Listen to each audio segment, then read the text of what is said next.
নাই।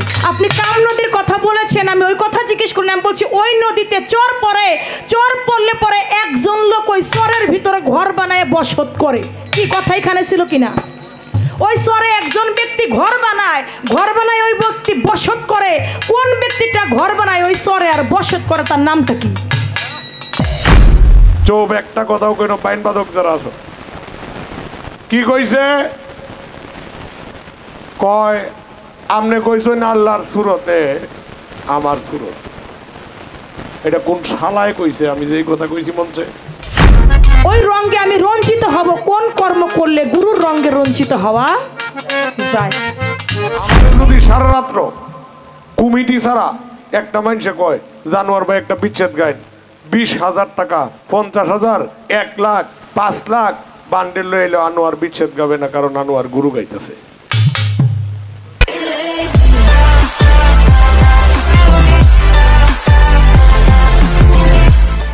আমার দয়াল, আমি বলেছিলাম একটা কথা যে আমার দয়ালের সাধ্যের মধ্যে যা আছে সবই তিনি দেওয়ার পরিপূর্ণতা চেষ্টা করেছে। এখন আমি এই কথা বলছি, এটাতে দোষ হইছে। আচ্ছা, আপনার সাধ্যের মধ্যে যদি না থাকে তাহলে আপনি কিছু বলতে পারবেন না? আমার সাধ্যের মধ্যে যতটুকু থাকবে আমি তো ততটুকুই বলবো নাকি? এর বেশি আপনি হাওলাত করে কই থেকে বলবেন? আমি এজন্যই বলেছিলাম আমার গুরুর সাধ্যের মধ্যে যাহা আছে। একজন ভাই বলছিল যে আনোয়ার সরকার আপনার জবাব হয় নাই।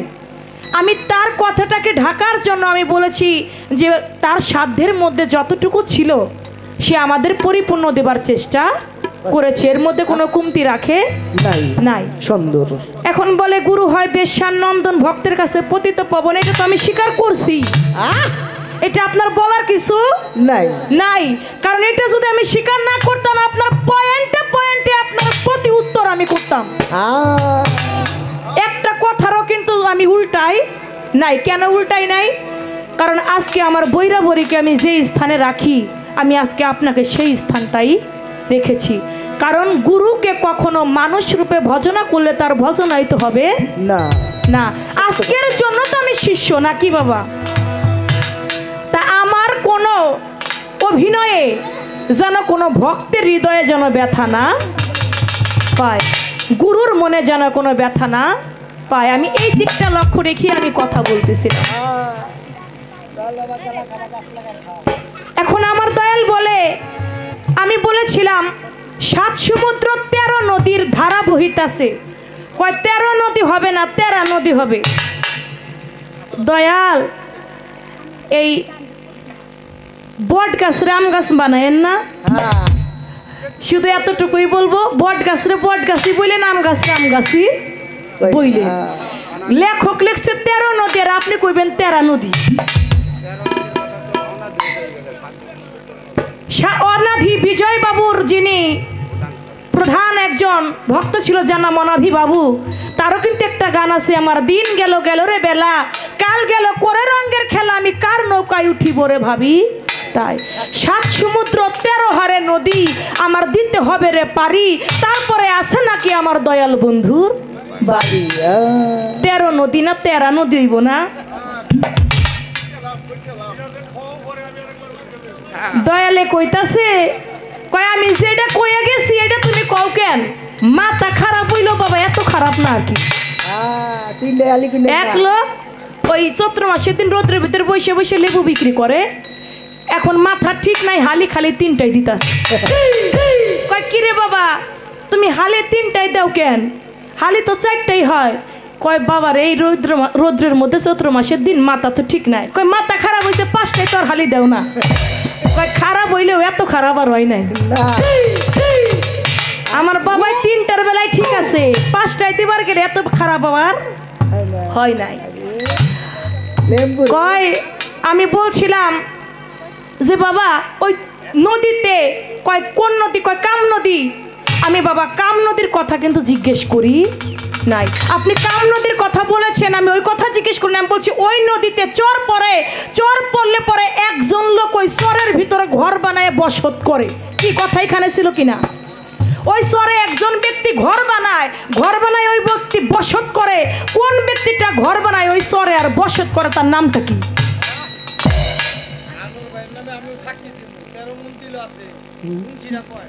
তাহলে আমার কথাটা আপনি উল্টাই দিবেন। আপনি যেই কথা বলছেন ওই কথায় আমি আবারও আপনারে প্রশ্ন করব। এত মাথা খারাপ আমার হয় নাই। আপনি যেটা বলেন নাই আমি ওইখান থেকে ঊর্ধ্বে থেকে কথা বলতেছি, আপনি ঊর্ধ্বে গিয়েই জবাব করছেন। জবাব আপনার ভালো, জবাব খারাপ না, কিন্তু আপনি যে আবার মাঝে মাঝে যে সেকুন মারেন, এই সেকুনটা বাবা ভালো না। কারণ আমি যে কথা আপনি বলেন নাই আমি ওই কথাটাই আপনাকে বলেছি। আপনি কি বলছেন এই যে 13 চর পরে যে নদীতে, ওই নদীতে যে চর পরে একজন বসত করে, কে বসত করে তার নামটা কি বলছেন? বলেন। তারপরেও বলছেন, বলেন নাই তারপরেও আমি বলবো আপনি বলছেন। সুন্দর সুন্দর। আমি বলছি আমার এই দেহের মধ্যে কোন জায়গায় গুরু তোমার বাড়ি, কোন জায়গায় আমার বাড়ি, কোন জায়গায় আমার আল্লাহর বাড়ি বলো আমার কাছে। ভাই বিহালা কমবো আর এটা একটু কমবো উপরেরটা। এখন বলে আমি এটা বলছি তোমার সুরতে আল্লাহর সুরত। আচ্ছা বাবা আমি জিজ্ঞেস করছি গুরুর বাড়ির কথা, গুরু কয় আমার সুরতে আল্লাহর সুরত। তাহলে মিশলো নি? মিশছে নি? আমি জিজ্ঞেস করছি গুরুর বাড়ি কোথায় আমার দেহে, আমার বাড়ি কোথায়, আমার আল্লাহর বাড়ি কোথায়? গুরু কয় তোমার সুরতই গুরুর সুরত, আল্লাহর সুরত।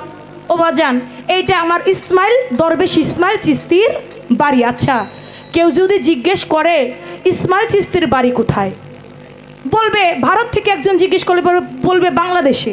আচ্ছা বাংলাদেশে তো ইসমাইল চিস্তির বাড়ি, এটা তো সত্য নাকি? এখন ইসমাইল চিস্তির বাড়ি তো খালি বাংলাদেশে না, তার বাড়ি কোথায়? বিক্রমপুর। বিক্রমপুরও না, মুন্সিগঞ্জ জেলায়। ওই মুন্সিগঞ্জ জেলায়ও তাকে পাওয়া যাবে না, তাকে পাইতে গেলে আসতে হবে বেজগাঁও। এই বেজগাঁও আসলেও তাকে পাওয়া যাবে না। ওই বেজগাঁও থেকে আসতে হবে, এই জায়গাটার নাম কি? নাগরবাগ। এই নাগরবাগেও কিন্তু তাকে পাওয়া যাবে না। এখানে কতগুলো বাড়ি আছে, সব ঘরের মধ্যে কি দয়ালে আছে? না। সব ঘরে কি দয়াল বসছে?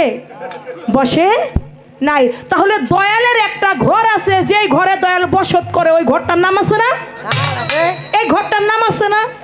যে এই ঘরটার মধ্যে দয়াল ইসমাইল চিস্তি বসবাস করতেছে। আমি জিজ্ঞেস করছি ওইটা, আর আপনি কোন ভক্তের সুরত এই গুরুর সুরত?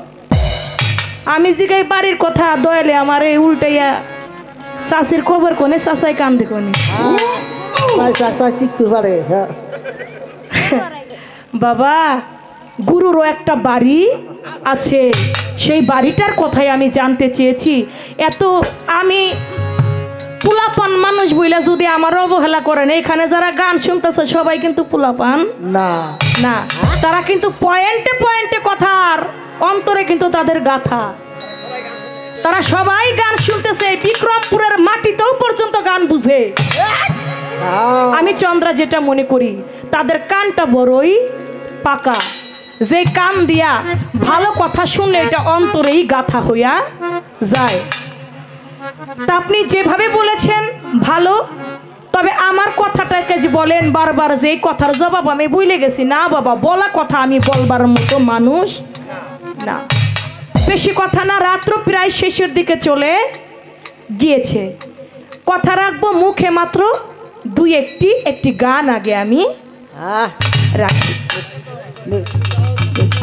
প্রশ্ন করে গেছে।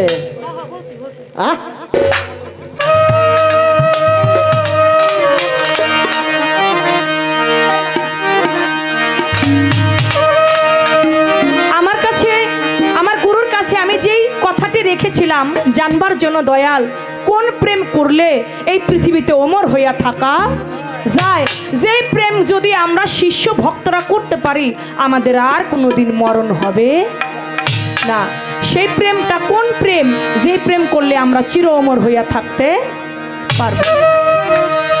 এখন সেই গুরুর কথা দয়াল বলেছেন, সেই গুরুকে যার নাম বলেছেন গুরু শামসুদ্দিন তুর্কি। আমার কাছে জিজ্ঞেস করেছে, বাবা তুমি ভক্তের নামটা বইল যার নাম খালজি তুর্কি, যেই ভক্ত ছিল যার নাম ছিল খালজি তুর্কি, ওই খালজি তুর্কির এই নিশানাটা তিনি দেখিয়েছিলেন। কিন্তু এটা গুরুর প্রেমের ঘটনা, এটা গুরু বললেই ভালো হতো। তারপর শুধু নামটা গুরু জানতে চেয়েছে, নামটা আমি বলে দিলাম।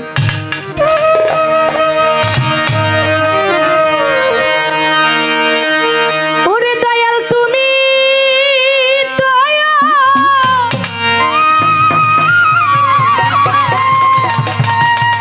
নাতের বন্ধু,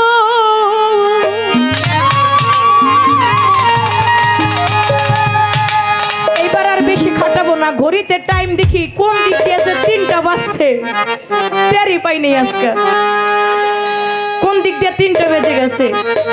তাই কথা মূল্যবান 2টি কথা আমি মুখে রাখবো, এই গানটা দিয়ে।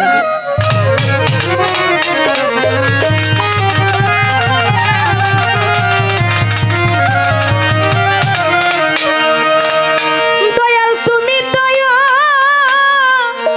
নাতের বন্ধু, আমার উপায় হবে কি বলো দয়াল, আমার উপায় হবে কি বলো। ও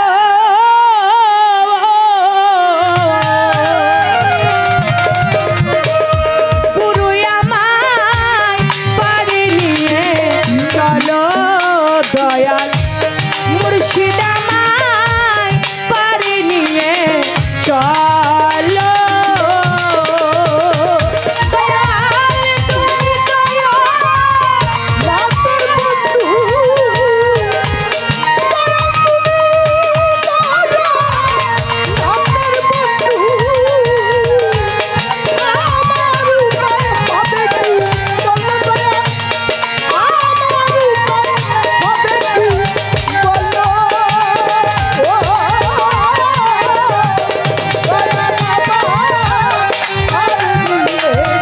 চলো রে দয়াল, মুর্শিদ আমায় পারে নিয়ে চলো। দয়াল 10টার সময় আমি আইলাম ঘাটে, এখন সন্ধ্যা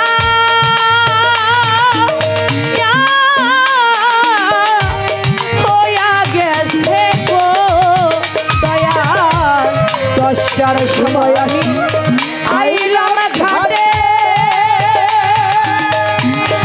এখন সন্ধ্যা হইয়া গেল রে। ওরে দয়াল 10টার সময় আমি আইলাম ঘাটে, আমার এখন সন্ধ্যা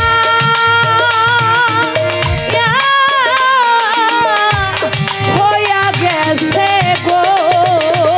আমি ঘাট মাঝির নাম জানি না, আমি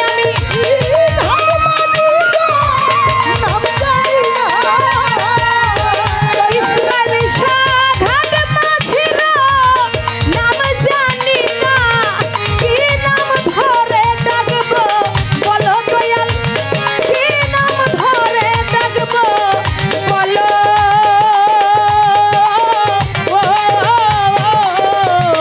দয়াল আমায় পারে নিয়ে চলো দয়াল, মুর্শিদ আমায় পারে নিয়ে চলো।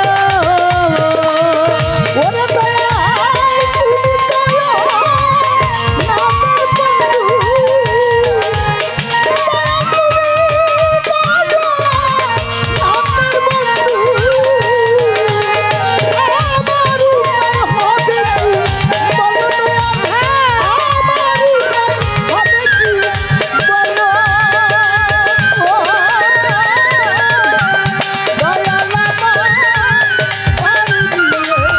চলো রে দয়াল, মুর্শিদ আমায় পারে নিয়ে চলো। দয়াল রে মাঝি নয় সে কাজের কাজী, আমার দেহে মাল্লা 6 জন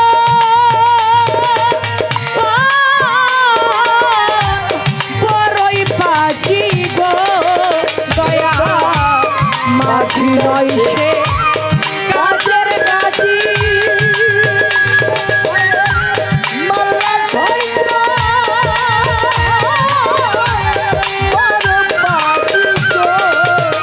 পয়সা মাঝি নয় সে কাজের গো কাজী মাল্লা ছয়জ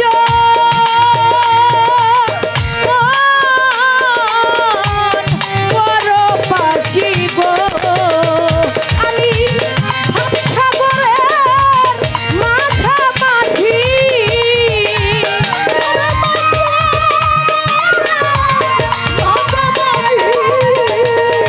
ইসমাইল চান ভাবসাগরের মাঝামাঝি বল পাকে ভুলাই ফেলিল আমারে বল পাকে ভুলাই ফেলিল দয়াল আমায় পারে নিয়ে চলো দয়াল মুর্শিদ আমায় পারে নিয়ে চলো ওরে দয়াল তুমি করো নামের বন্ধু দয়াল তুমি করো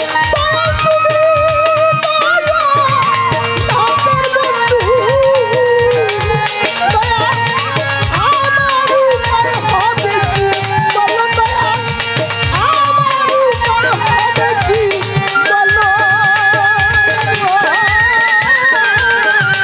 দয়াল আমার উপর হবে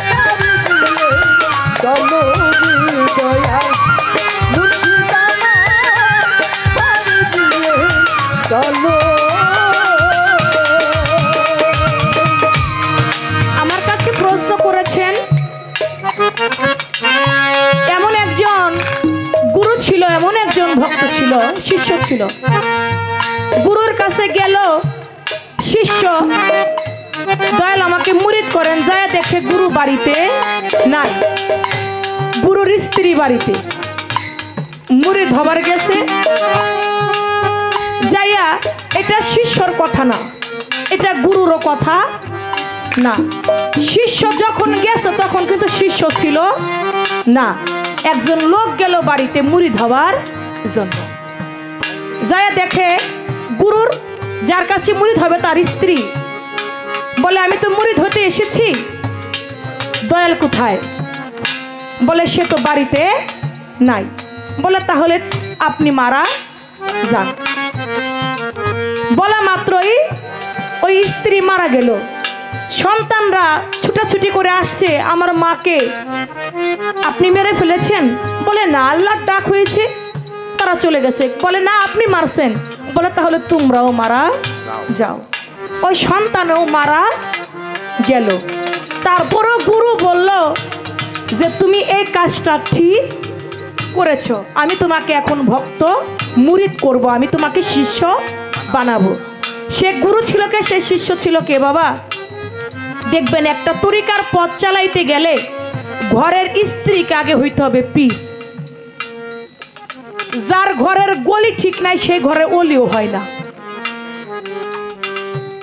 যার ঘরের গলি ঠিক আছে সেই ঘরে অলি আছে তাই একজন পীর হইতে গেলে যাকে নিয়ে আপনি পীরত্ব করবেন যে হবে আপনার সহধর্মিনী সেই সহধর্মিনী যদি আপনার ঠিক না থাকে আপনার অলিয়াত্ব ঠিক থাকবে তার সহধর্মিনী ঠিক ছিল কিন্তু দেখবেন অনেক দরবারে আছে পীরগিরি করলে পীর সাহেব ঠিক আছে তার বউ কিন্তু ঠিক নাই পীরগিরিটা পছন্দ করে না কিন্তু তিনি যাকে বিবাহ করেছিলেন বারে বারে চেষ্টা করেছে তার আয়াতে আনবার জন্য কিন্তু সে আয়াতে আসেন নাই যখন না এসেছে সে কোনো সাধারণ মানুষ ছিলেন না যার নাম ছিল গুরু ছিল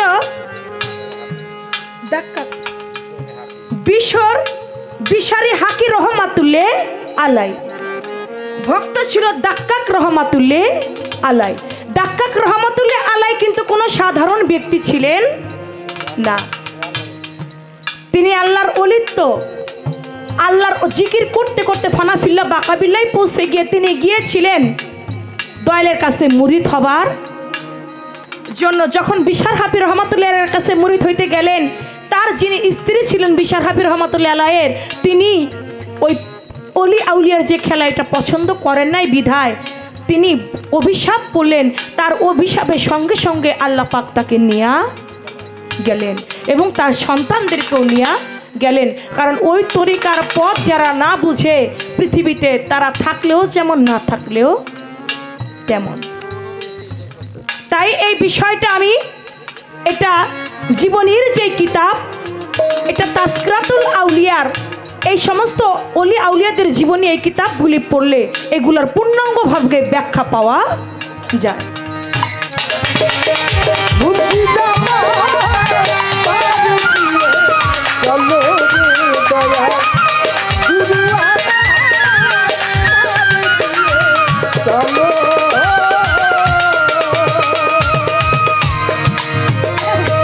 দয়াল, একটি গান রইল এবার আমার।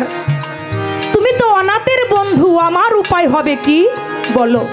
গুরু বিনে একজন শিষ্যর, একজন ভক্তের কোনো কান্ডারি নাই, গুরু আমায় পারে নিয়ে চলো।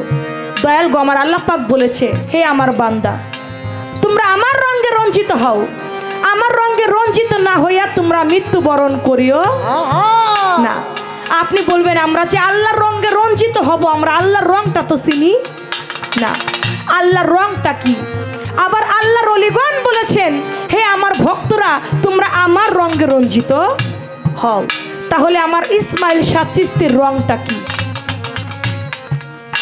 আমার দরবেশ ইসমাইল শাহ চিশতির রংটা কি, যে রঙে আমাকে রঞ্জিত হইতে বলেছেন? ওই রঙে আমি রঞ্জিত হব কোন কর্ম করলে গুরুর রঙে রঞ্জিত হওয়া যায়। এই বিষয় থেকে আমি কথা রাখলাম, আমি আর বেশি কথা বাড়াবো না। আমার দয়াল যেখানে আমাকে প্রশ্ন করেছে আমি ওইখানে একটা পয়েন্ট রেখে যাই। দয়াল, আপনি বলবেন ওই রকমই এমন একজন গুরু ছিল, এমন একজন ভক্ত ছিল। ভক্ত কি করলো? গুরুর একটা মেয়ে সন্তান ছিল, ওই মেয়েটাকে ভক্ত মাইরা ফেলাইলো। যখন মেয়েটাকে মারলো তখন গুরু তাকে খেলাফত দিল। আগে তিনি ভক্ত ছিল, যখন মেয়েটাকে মারলো, গুরুর মেয়েকে যখন ভক্ত হত্যা করলো, হত্যা করার পরে, মারার পরে গুরু তাকে খেলাফত দান করলো। আপনি বলবেন গুরুর সন্তান মারার পরে গুরু কি করে ভক্তরে খেলাফতি দেয়? সে খেলাফতটা কি ছিল? এই ছোট্ট একটা পয়েন্ট, আপনার এই প্রশ্নটা আপনার কাছে আমি জানবার জন্য রেখে দিলাম। আপনার যেখানে কথা, আমার কথাটাও ওইখানেই রইল। দয়াল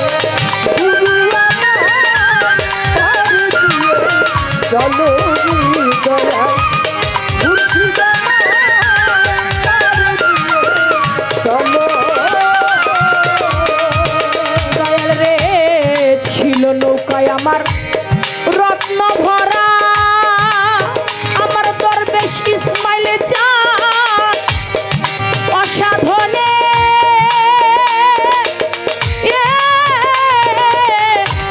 গেল মারা রে। আমার ছিল নৌকায় রত্ন ভরা,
তাপি সব গুনাহের পেল মাফি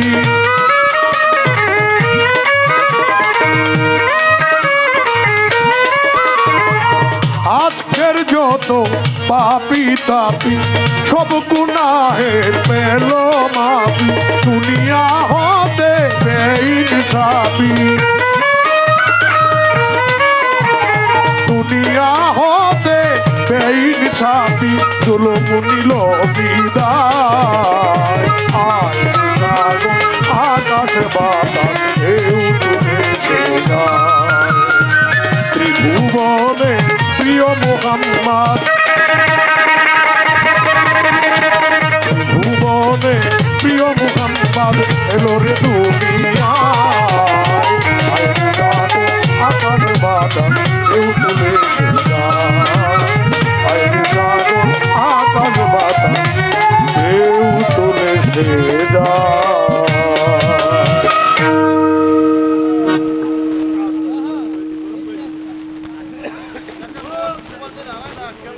সারা রাত মিউজিক বাজাইছে আমিও একটা বাজাইছি সাথে একটু গাইলাম আমাদের কি হয়েছে কি যাই হোক আপনারা আছেন কিছু মানুষ সামনে আমি কিছু কইতাম না অস্তে এই কথা বলা যাবে না বাবাজিরা চুপ আমারে কয় আমি যদি ফেস ধরতাম তাহলে তো পয়েন্টে পয়েন্টেই ধরতাম এটা কইছে আপনারা শুনছেন এরপরে কয় তারা কথা কইছে তারা বয়ে থাক ঠিক মজা চোপ একটা কথাও কেন বাইন বাদক যারা আছো কি কইছে কয় আমনে কইছেন আল্লাহর সুরতে আমার সুরত এটা কোন শালায় কইছে আমি যেই কথা কইছি মনছে কোন শালায় কয় আমি আবার বলছি কোন শালায় কয় আমি এই কথা কইছি সুনীল কর্মকার লাইনে আছে কোন শালায় কইছে কারণ আমি বলছি কি ইসরাবু ইলাইকা হাবলুল ওয়ারিদ নাহনু হাবলুল ওয়ারিদ মানে আমরা তোমার শাহরগের চাইতে নিকটে আমি কি এই কথা কইছি ইন্নাল্লাহা খালাকা আদাম আলা সুরাতিহি এই কথা আমি কইছি কান্ডি পরিষ্কার করে গান শূন্য বালা হইতাম দিতাম না বুঝছি বালা হইতা দিতা না আমি বালা হনে লেগে দিতা না তোমরা এমন একটা সময় আছিন বাংলাদেশের জেডাই গেছে এর সাথে ঝগড়া না লাগলে ইচ্ছা করে লাগছি এখন আর এটির মন মানসিকতা নাই সত্য কথা কইতাছি মঞ্চে সঙ্গীতের কসম গায়ে কইতাছি ঝগড়া বাদ দিছি আমি কইছি কি আল্লাহর বাড়ি কোথায় গুরুর বাড়ি কোথায় এই কথা আমার জিজ্ঞাসা না আমি এইটা বুঝাইতে চাইছিলাম যে যেখানে আল্লাহর বাড়ি সেখানেই গুরুর বাড়ি আমি এই কথা কইছি না যে আল্লাহর সুরতে আদমের সুরত আমি এই কথা বলি নাই কারণ একটা বিষয় চিরজীবন মানুষের সঙ্গে একটা মানুষ কিন্তু সারা জীবন রাগ থাকে না ঝগড়া থাকে না আমি ঝগড়া তোমার সাথে করতে চাই না বহুত আগে করছি এখন যদি আমি সত্য কথা কই সারা রাত্রে তুমি ভক্তের অভিনয় করছো একটা অভিনয়ও তোমার হয় নাই চুপ তোরা কথা কষ্ট দিগা ভক্তের অভিনয় কারে কয় ঈশ্বরচন্দ্র বিদ্যাসাগর বিয়া করছে আমার কথা একটু লক্ষ্য করবেন খারাপ লাগে আপনাদের ঈশ্বরচন্দ্র বিদ্যাসাগর বিয়া করছে বিয়া করলে ভাসুর করে যখন গেছে তার বউ জিজ্ঞাসা করতেছে যে আপনি তো বিদ্যাসাগর তাইলে আমি আপনার কাছে একটা জিনিস জানতে চাই যে কি জিনিস যে আপনি কি ভক্তিবিদ্যা জানেন ঈশ্বরচন্দ্র তো ব্যাক লইছে কিরে সব বিদ্যা বইরে আমি সাগর হইলাম ভক্তিবিদ্যা কোনটা এটা তো জানি না। ভক্তিবিদ্যা শেখার জন্য সে গোসাই রামকৃষ্ণর কাছে গেছে। রামকৃষ্ণর কাছে যখন গেছে যে আমার বউ তো আবার তার স্ত্রী কইছে কি যে আপনি যতক্ষণ পর্যন্ত ভক্তিবিদ্যা না শিখবেন ততক্ষণ পর্যন্ত আমার কাছে আপনি আসবেন না। রাগ বাজাইস না, দুঃখে কইতাছি। তখন ঈশ্বরচন্দ্র বিদ্যাসাগর ভক্তিবিদ্যা শেখার জন্য যখন গোসাই রামকৃষ্ণর কাছে গেছে তখন গোসাই রামকৃষ্ণ কইছে যে তুমি ভক্তিবিদ্যা শিখলে তোমার 14 বছর লাগবে। কয় বছর? এই পর্যন্ত বউ অপেক্ষায় থাকবো। এখন যদি যাই কেউ 14 বছরের লেগে ভক্তিবিদ্যা শিখতো বাসন করো বউ তো ইয়া।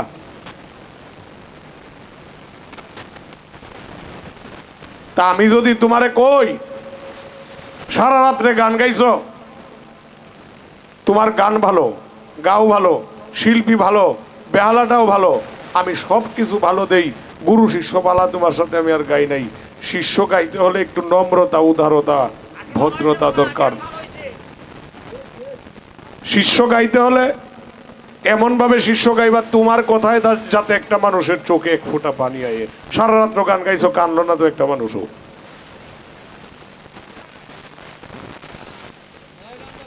রাখলাম এই পর্যন্ত, আর কিছু কইলাম না তোমারে।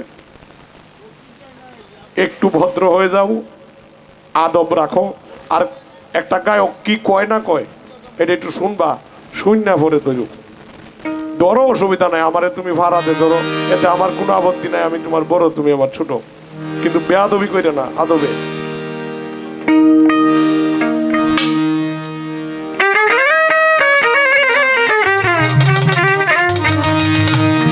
আমারে যদি সারা রাত্র কমিটি ছাড়া একটা মানুষে কয় জানোয়ার ভাই একটা বিচ্ছেদ গাইন, 20,000 টাকা, 50,000, 1 লাখ, 5 লাখ বান্ডেল লয়ে এলো, আনোয়ার বিচ্ছেদ গাবে না, কারণ আনোয়ার গুরু গাইতেছে।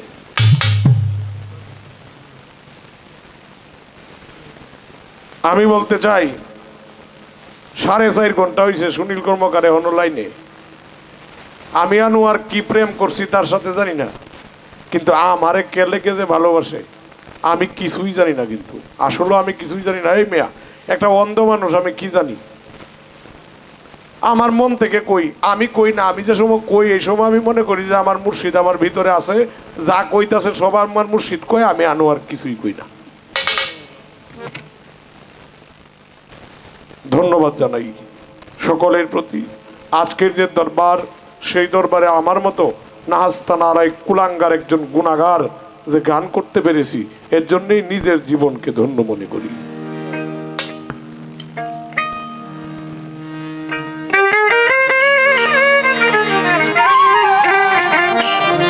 আমি আরো উর্দে গাইছি, প্রশ্ন কইরে গেছে, আবার একটা প্রশ্ন 2 বার রাখছে। কি কোন সাগরে চর পড়ছে? চরের মধ্যে একজন মানুষ থাকে নাকি? জালাল কা কইছে আমার গোষ্ঠীতে তো গানের অভাব নাই, সোনরা শুনো। মোহনবাসী শুনতে মধুর বড়ই চতুর, ও মন বিশ্রাম নাই তার দিবানিশি। ত্রিবেণীর ঘাটের এমন বসে একজন বাজায় একটা ভাবের বাঁশি। এই গানটা স্বর পড়ছে। ত্রিবেণীর ঘাটে মন বসে একজন বাজায় একটা ভাবের বাঁশি। মানুষটা কেডা? এই মানুষটাই এই মানুষ, এই মানুষই সেই মানুষ। সেই মসজিদে আমির উদ্দিন যায়, ওমন মাসে 3 দিন নামাজ পড়ে আলী মুর্তুজায়। মসজিদে আমির উদ্দিন যায়, মাসে 3 দিন নামাজ পড়ে কে? আলী মুর্তুজায়। বছরে 33 দিনে নিজে আল্লাহ এসে খেলতেছে, ছায়া সারা মসজিদ বানাইছে। এখন ওইটা কই ওইটা হইছে না, ওইটা কই ওইটা হইছে না। গুরু আর শিষ্য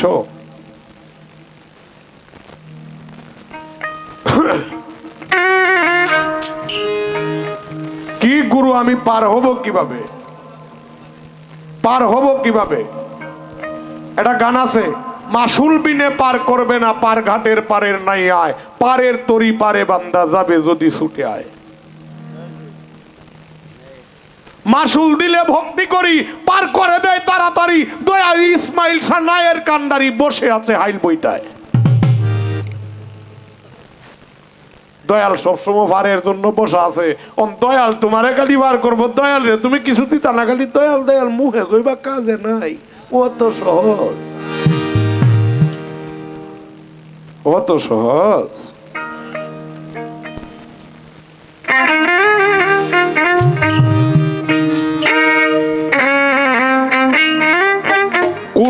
কোন কাম করলে আল্লাহর রঙে রঙ্গিত হইব নাকি জিজ্ঞাইছে না? আচ্ছা, এনে তো মনে হয় 10 জনের মধ্যে 9 জনই মহাজ্ঞানী। আমি আপনাদের কাছে প্রশ্ন করব, আমি সে আমারে কয়টা প্রশ্ন করছি, পরে আমি বলছিলাম যে এটি আমি কইয়া গেছি, এটি তুমি আবার আমারে জিগাইলা, তখন তুমি আবার কথাটির মধ্যে কাউন্টার দিছো পয়েন্টে। এখন আল্লাহর রঙে কি কাজ করলে রঙ্গিত হবে, এই কথাটা আমি কয়বার কইছি, এটা যদি কেউ জানে না তাহলে কইতো দিয়ে আমি আরো কয়েকবার কইছি কিনা।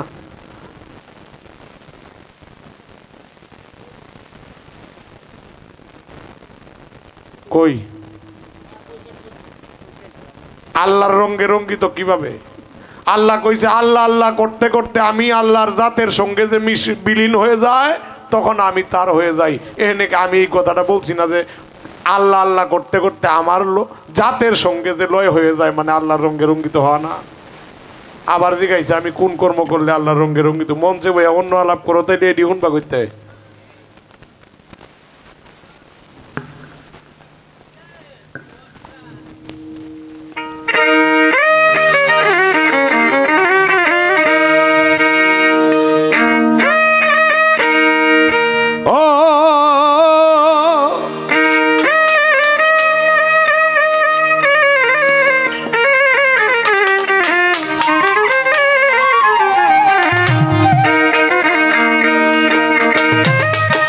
অমৃত মেঘেরি ভারী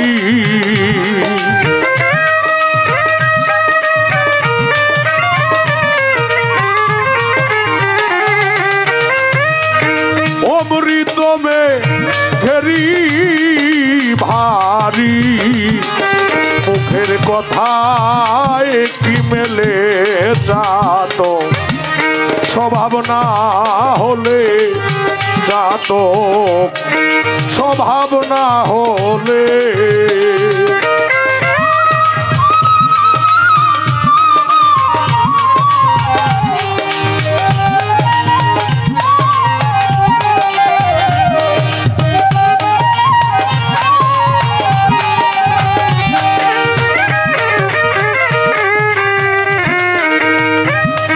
ওরে মেঘে কত দেয় রে ফাঁকি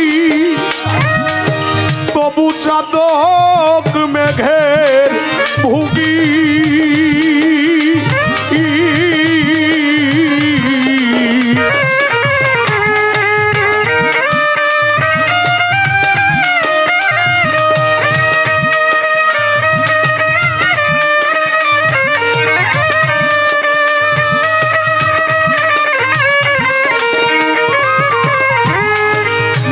কত দেয় রে ফাঁকি তবু চাতক মেঘে ভুগি অমনি নিরিখ রাখলে আখি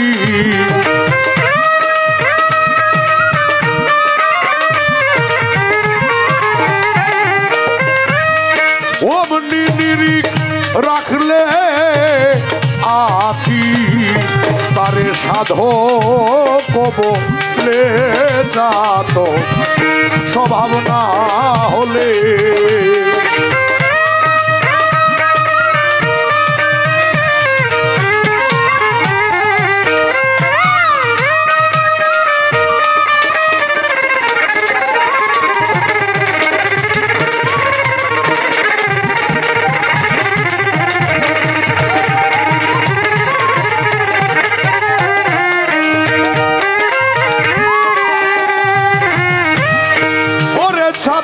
পাখির অমনি ধারা ইসমাইল শাহ তৃষ্ণায় জীবন গেলে মারা রে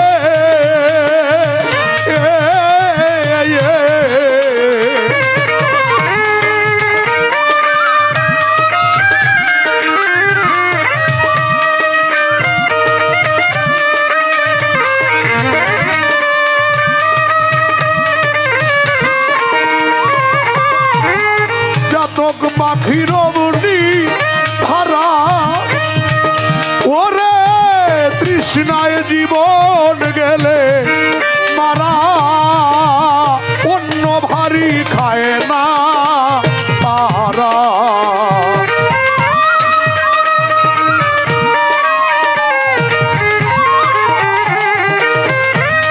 অন্য ভারী খায় না তারা মেঘের পরিশন দিনে যাত স্বভাব না হলে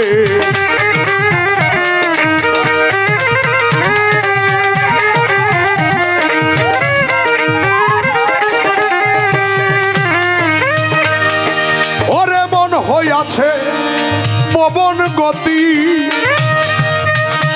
আমার উড়ে বেড়ায় দিবা রাতি রে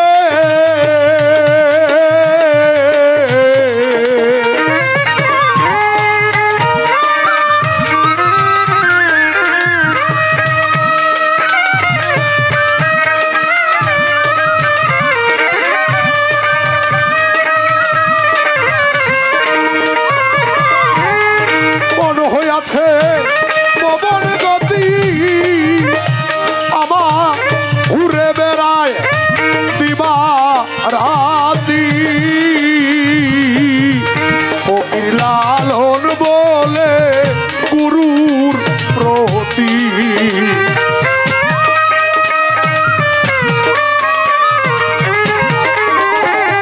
ফকির লালন বলে গুরুর প্রতি ও মন রয় না সোহালে যাত স্বভাব না হলে যাত স্বভাব না হলে অমৃত মেঘেরি ভারী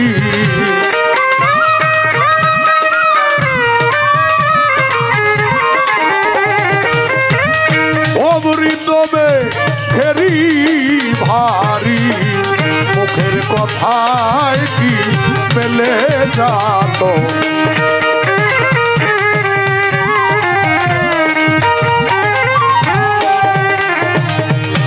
বাবাজি মেঘে কত দেরে ফাঁকি দাদা তবু সাতক মেঘের ভুগি অমনি নিরিখ রাখলে আকিস তারে সাধক বলে চাতক পাখির অগ্নি ধারা তৃষ্ণায় জীবন গেলে মারা অন্য বাড়ি কায়না থানা মেঘের পরিশোধ সমুদ্রে থাকে তার নাম হলো চাতক দিনে শ্বাস করে দেওয়ায় যখন ডাকে চাতক মনে মনে কয় আজকে মনে হয় আমার ভাগ্যে এক ফোঁটা পানি ঝুটবে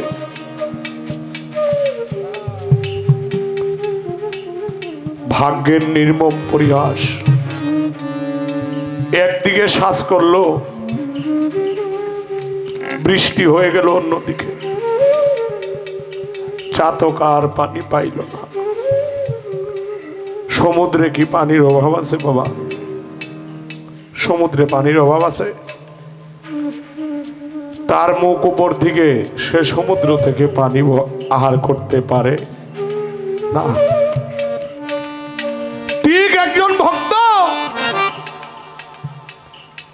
যদি গুরুর প্রতি এইভাবে আনুগত্য স্বীকার না করতে পারে সাধকের মতো তাইলে তার জীবন আসার হয়ে গেল সে ভক্ত কেন সে শিষ্য কুলেও পা দিতে পারল না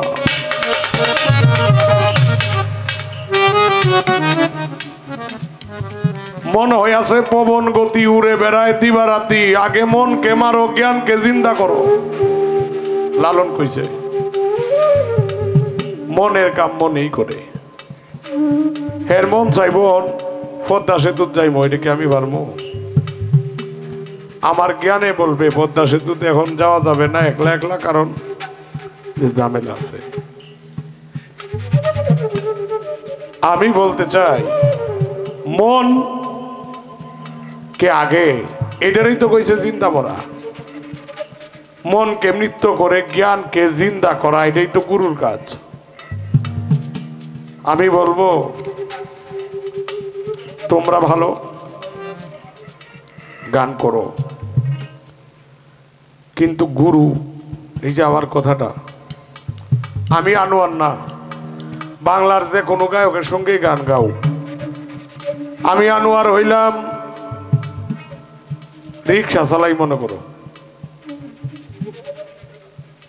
এখন তো রিক্সাওয়ালারে মানুষে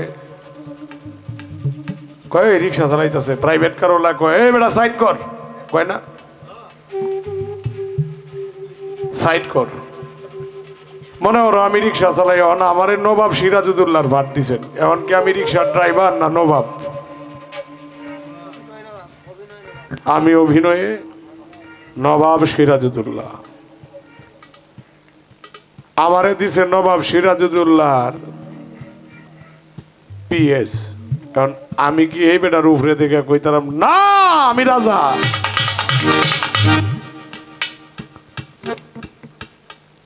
উচ্চ মিজাজটাকে ত্যাগ করতে হবে। শীর্ষ গাইলে জনরা উচ্চ মিজাজটারে ত্যাগ করে নাও, ভালো হবে। ওরে মন হইয়াছে পবন গতি, উড়ে বেড়ায় দিবা রাতি, ফকির লালন বলে গুরুর প্রতি।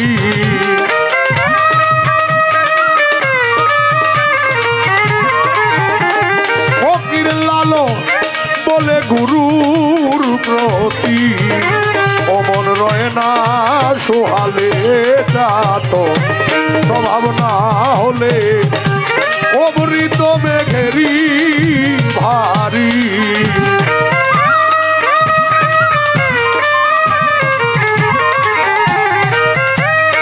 অমৃত মেঘেরি ভারী, মুখের কথায় কি মেলে যাত, স্বভাব না হলে যাত, স্বভাব না হলে যাত, স্বভাব না হলে।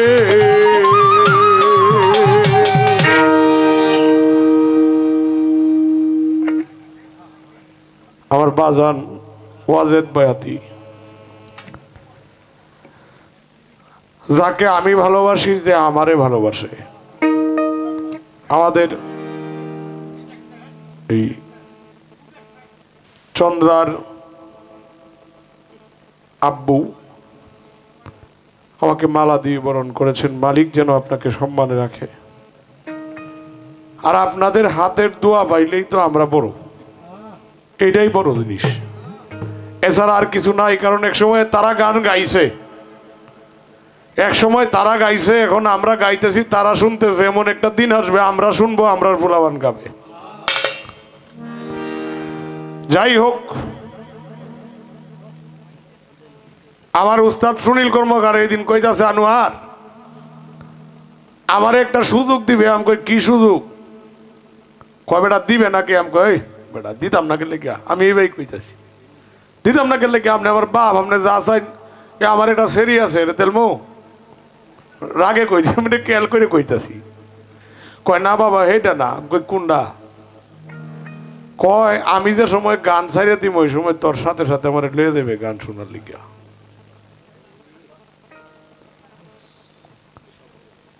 আমি কইছি বাবা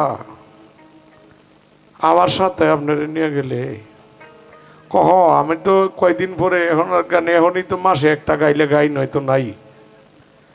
তো এখনো কিন্তু প্রায়ই চিন্তা করে, এখন অসুস্থ, বাসার থেকে দেয় না দেখিয়া। বাসাতে ওনার একটা ছেলে, ওনার দুইটা ছেলে, একটা হইলো বাংলাদেশ কাস্টম অফিসার, আর একটা ছেলে চ্যানেল 24-এ কন্ট্রোলার, সাউন্ড কন্ট্রোলার এবং ক্যামেরা ম্যান। চাকরি করে দুজনেই, যে কারণে ওরা দেয় না বলে বাবা গান আর গাউন লাগতো না, তোমার প্রত্যেক দিন 2-3 হাজার টাকা অ্যাভয়েড করো, যা লাগে আমরা দিব। বাবা কয় যে বাবা রে আমি তো গান থেকেই মানুষ, আমি গান না গাইলে বেশি দিন বাঁচতাম না। তো আমার বাবাজির জন্য একটু দোয়া করবেন আপনারা, মালিক যেন ওনাকে রাখে। ওনা থাকলেই আমার লাভ, ওনা গেলে আমার লস। দোয়া করি, আমার জন্য দোয়া করবেন যেন আমি ভালো থাকি। আরেকটি গান আপনাদের চরণে নিবেদন করব। এর আগে একটা কথা আমার কাছে জিজ্ঞাসা করছে, একটা মেয়ে মাইরা একজন ভক্তরে তার গুরু খেলাফত দিছে। হ্যাঁ, মানে করছে কি, গুরুর মেয়েরে মারছে আর কি।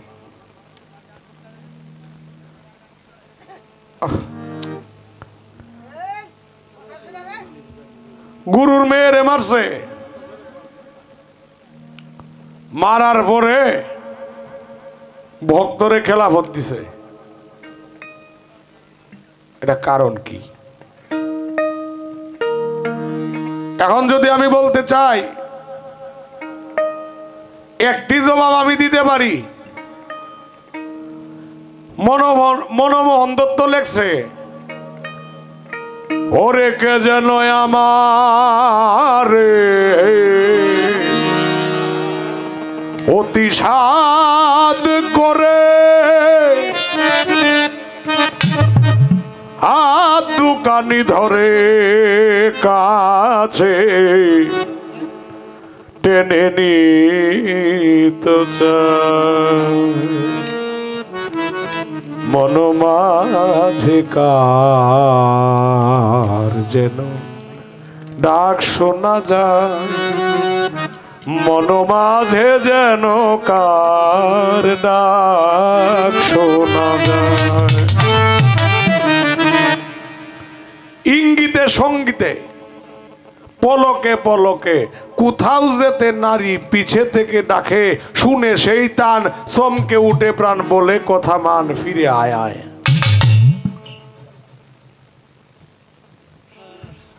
প্রত্যেকটা মানুষের রিয়া আছে, সেই নারীকে ধ্বংস করার পরে ভক্তরে খেলাফত দিছে। এটা হলো আধ্যাত্মিক লাইন। আর যদি